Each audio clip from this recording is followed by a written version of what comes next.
noodle a screw so hard that it's probably never gonna come out unless I go in there and grind it. That's when you know you're doing it right. I'm just saying, tell you what.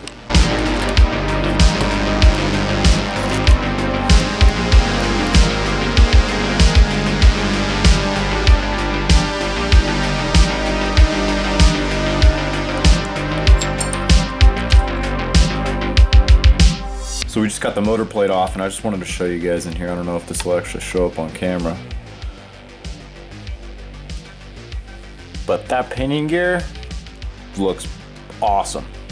For how many packs this truck has been through, and the kind of driving and the kind of wrecks and the high speed runs, and for everything that I've put this thing through, that's an amazing the wear. I don't know if this is showing up on camera, but it looks great. It's fantastic. I'll turn it. You can see trans. Yeah, fantastic. That's pretty damn amazing to me.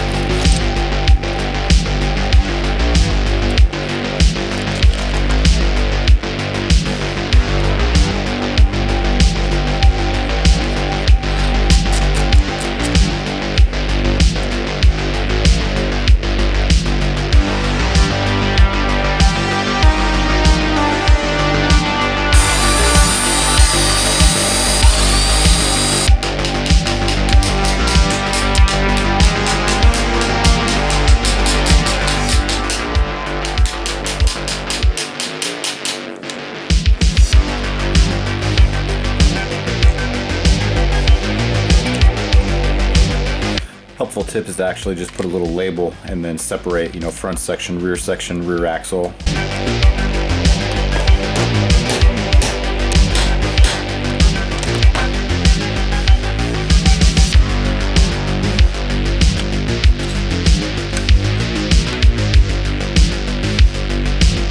That Lucas Oil red grease that we stuck in there is literally still perfectly good.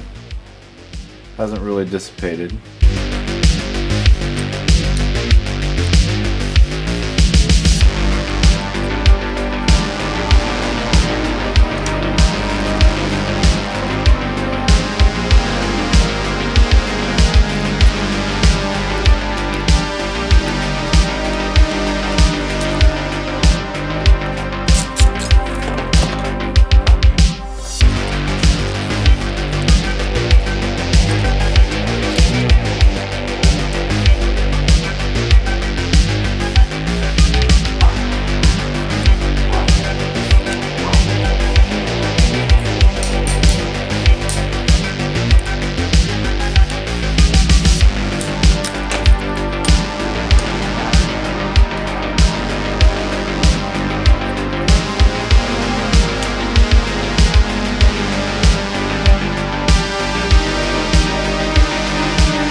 Pretty tacky.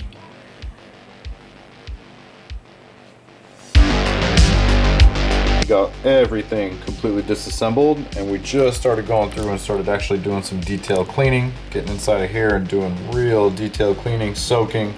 We got the front diff, we got the center diff and transmission, all the little cups labeled. We've just been inspecting some of the dog bones and the CVs and just trying to see what actually needs to be replaced. I got the drive lines labeled, you know, front and rear, so everything will go back from the mated surfaces, axles. Just kind of assessing what needs to be rebuilt. What we are waiting on is some differential fluids. So contacted Horizon and asked what differential fluids were in the front and center. And we got some of that on order coming. So once we get those diff fluids in, we're gonna jump in and get this thing prepped and ready to get back out there. So stay tuned.